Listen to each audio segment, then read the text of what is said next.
Good morning बच्चों। पिछली class में हमने पढ़ा था शीत युद्ध के बारे में कि शीत युद्ध के क्या कारण हैं, उसका विश्व पर क्या प्रभाव पड़ा शीत युद्ध का।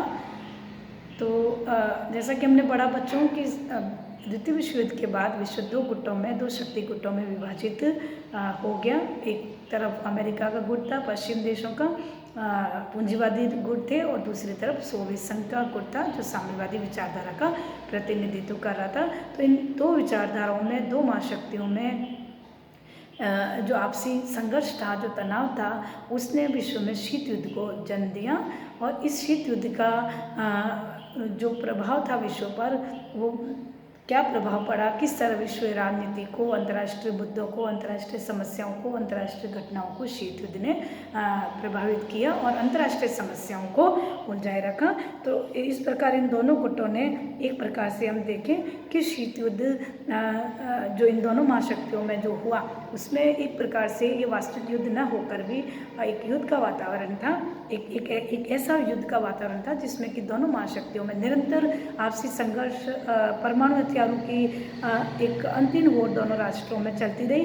दोनों राष्ट्रों में अपने अपने प्रभाव क्षेत्र को, अपनी अपनी शक्ति को बढ़ाने की होड़ निरंतर चलती रही, और दोनों राष्ट्र एक दूसरे पर दबाव बनाना, एक दूसरे को नीचा दिखाने का निरंतर प्रयास करते रहे। तो द्वितीय विश्व युद्ध के बाद की जो अंतर्राष्ट्रीय राजनीति है, अगर उसका हम विश्लेषण करें तो वो शीत युद्ध का एक जो वातावरण था अंतर्राष्ट्रीय स्तर पर, अंतर्राष्ट्रीय राजनीति पर, विश्व पर, उसका अध्ययन और चर्चा हम करेंगे कि शीत युद्ध किस प्रकार हुआ, उसके कारण और प्रभाव तो हमने बच्चों पढ़े, और शीत युद्ध का अंत किस प्रकार हुआ इस विश्व राजनीति से या विश्व से। दोनों महाशक्तियों में ऐसी क्या वजह थी जिससे कि दोनों महाशक्तियों के मध्य का जो तनाव है, जो संघर्ष है, वो खत्म होकर शीत युद्ध का अंत हो गया, और उसका फिर विश्व राजनीति पर क्या प्रभाव पड़ा। तो इसके बारे में आज हम बच्चों चर्चा करेंगे कि विश्व युद्ध, शीत युद्ध जो है वो द्वितीय विश्व युद्ध के बाद जो दोनों महाशक्तियों में जो एक शीत युद्ध जो चला, उसको हम विभिन्न कालों में विभाजित कर सकते हैं। शीत युद्ध जो प्रारंभिक टाइम था 1946 से 1962 का, इस दौरान दोनों महाशक्तियों में युद्ध के तत्काल बाद की जो एक अमित्रता, एक जो अविश्वास, एक तनाव का जो वातावरण था, वो बढ़ता गया, और 1962 तक क्यूबा संकट के समय वो चरम पर था। फिर उसके बाद 1963 से 1979 का टाइम जो है वो देदांत का टाइम है। देदांत मतलब कि तनाव शिथिल का टाइम है। दोनों के संबंधों में एक जो शीत युद्ध का जो वातावरण था, उसमें थोड़ी सी शिथिलता आई। दोनों के उसमें शीत युद्ध के वातावरण में थोड़ा सा ठंडक आई, थोड़ा शिथिलता आई दोनों के संबंधों में। लेकिन उसके बाद दूसरा शीत युद्ध शुरू हो गया रीगन के टाइम से। 1979 से 1984 का जो टाइम है, वह दूसरे शीत युद्ध का टाइम माना जाता है कि दूसरा शीत युद्ध दोनों महाशक्तियों में नया प्रशासन आने के बाद दोनों महाशक्तियों में फिर से एक नए शीत युद्ध की शुरुआत हुई, जिसको दूसरा शीत युद्ध कहा जाता है। फिर शीत युद्ध का चौथा जो काल है वो शीत युद्ध के अंत का काल है। 1985 से 1991 तक का काल हम शीत युद्ध के अंत का टाइम पढ़ते हैं। तो इस प्रकार इसमें शीत युद्ध के विभिन्न जो चरण है, 4 जो स्टेप हैं उसमें विभिन्न उतार चढ़ाव शीत युद्ध ने दिखे। कभी चरम पर था 62 तक क्यूबा संकट में, फिर उसके बाद उसमें थोड़ा तनाव शिथिलता आई, जिसको देदांत का नाम दिया गया। दोनों के बीच में जो तनावों में जो शिथिलता आई, उसको देदांत का नाम दिया गया। उसके बाद दोनों के संबंध वापस खराब हुए, या दोनों के संबंधों में फिर वही शीत युद्ध का माहौल, वही गर्मी आई, तो उसको दूसरे शीत युद्ध का नाम दिया गया। उसके बाद शीत युद्ध का अंत हो गया।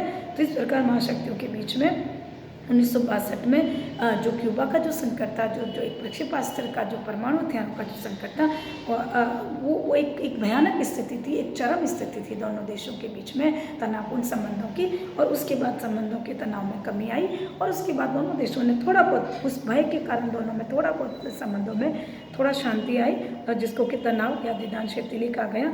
तो इस प्रकार इन दोनों देशों के संबंधों में थोड़ा सा सुधार के लिए दोनों में कुछ शिखर बैठकें भी हुई, जैसे परमाणु हथियारों की होड़ को कम करने की 1963 में परमाणु प्रसार संधि, 1968 की परमाणु प्रसार संधि, सॉल्ट, प्रथम सॉल्ट जो द्वितीय संधि है, जो परमाणु हथियारों को कम करने के लिए हुई थी, उस समय दोनों देशों ने थोड़ा सा संबंधों को शांत किया। 1978 में यह वापस आग भड़कने लगी और एक नए शीत युद्ध की शुरुआत 1979 से ही हो गई और दोनों का जो संबंध था वो फिर से तनावपूर्ण होने लग गया। और 1979 में जब अफगानिस्तान संकट आया, जब सोवियत संघ का जो एक अफगानिस्तान में जो उसने सैन्य हस्तक्षेप जो किया था, उससे पूर्ण रूप से दोनों देशों में दूसरे शीत युद्ध की शुरुआत हो गई।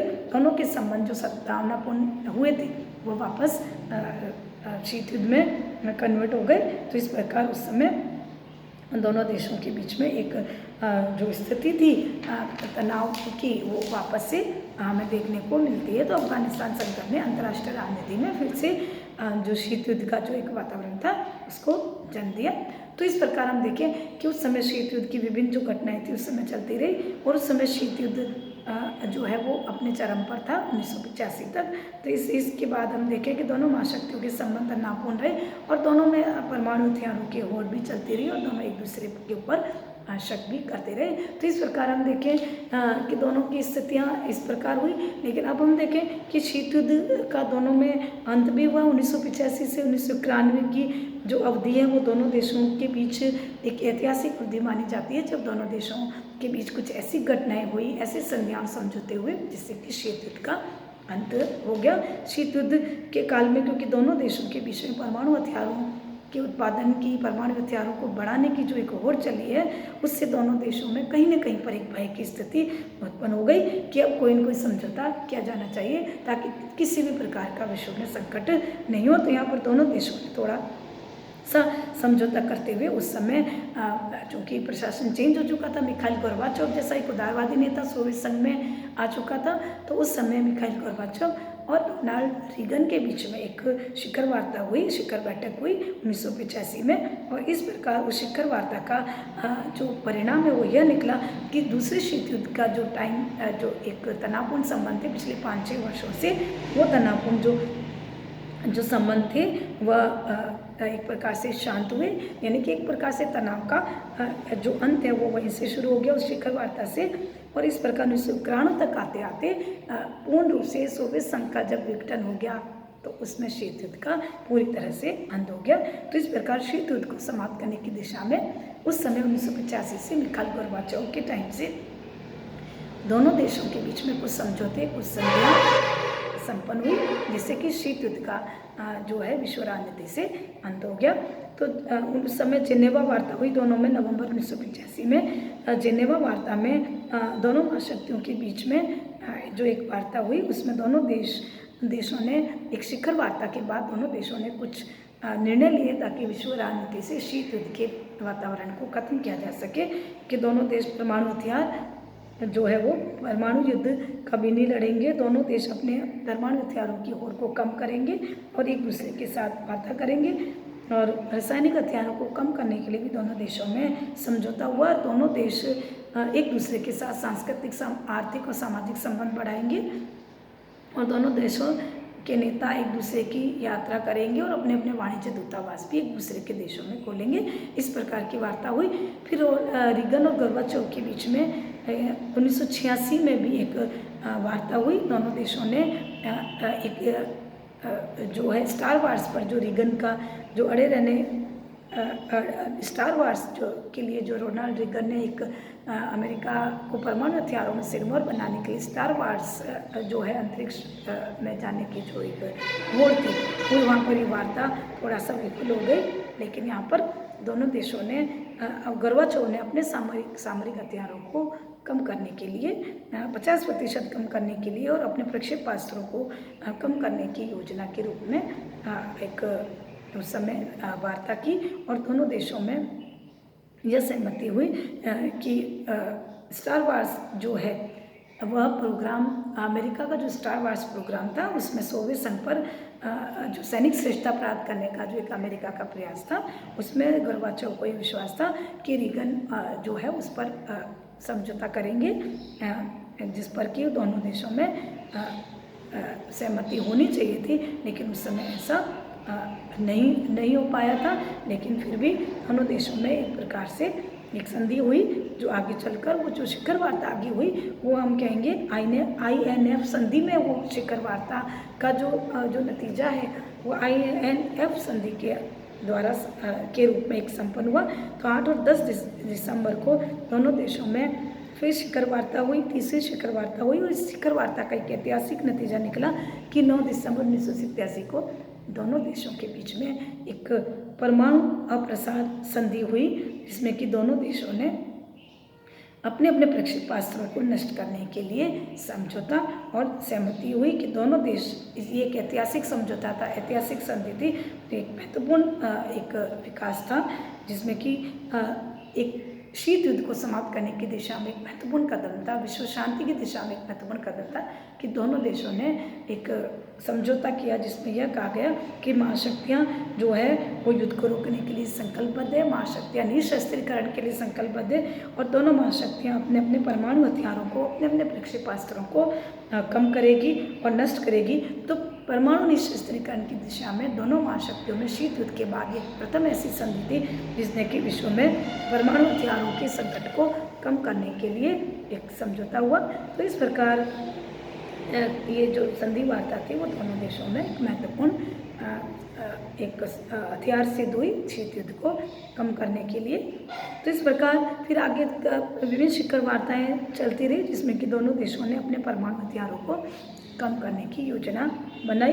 उसके बाद बर्लिन की दीवार जो है उसका ढहना भी शीत युद्ध के अंत का एक तत्कालिक कारण बना। तो बर्लिन की दीवार उस समय हम देखें कि यूरोप में बर्लिन जो है वो शीत युद्ध का एक प्रतीक हुआ करता था। फिर 9 नवंबर 1989 को 89 को बर्लिन की दीवार को जो ध्वस्त कर दिया गया उसमें पूर्वी और पश्चिम जर्मनी एक हो गए और इस प्रकार इस घटना से सोवियत संघ जो है वह एक तरह से जर्मनी से, पूर्वी जर्मनी से वो हट गया और इस प्रकार सोवियत संघ की ओर से कोई भी व्यवधान जर्मनी के एकीकरण में नहीं था। तो जर्मनी के एकीकरण ने शीत युद्ध का अंत करने में महत्वपूर्ण योगदान दिया। फिर विभिन्न इस तरह की संधियाँ हुई। सोवियत संघ का जो विघटन है उस समय वो भी एक महत्वपूर्ण घटना थी शीत युद्ध के पतन में। तो इस प्रकार हम देखें कि फिर वार्सा नाटो और वार्सा समझौतों के माध्यम से भी दोनों देशों ने एक प्रकार से शीत युद्ध का जो है वह अंत करने का प्रयास किया। शीत युद्ध का जो अंत है ये घटनाएं हमने थोड़ा सा संक्षिप्त में बच्चों पढ़ा है, क्योंकि अब हम आते हैं थोड़ा शीत युद्ध की समाप्ति के कारण क्या थे या क्यों ऐसी कौन सी घटनाएं कारण थे जिसने शीत युद्ध के समाप्ति में योगदान दिया, जिसमें कि मिखाइल गोर्बाचोव जैसा भी हमने पढ़ा उसका व्यक्तित्व और उसकी नीतियाँ, सोवियत संघ की आर्थिक मजबूरियाँ, आर्थिक रूप से कमज़ोर होना, सोवियत संघ का विघटन होना और सबसे बड़ा था साम्यवादी देशों में लोकतंत्र और बाजारी उदारवादी अर्थव्यवस्था का आना, जिसने कि इस विश्व में शीत युद्ध के वातावरण का अंत करने में योगदान दिया। तो हम इसको आगे और अगली क्लास में बच्चों इस पर चर्चा करेंगे। धन्यवाद।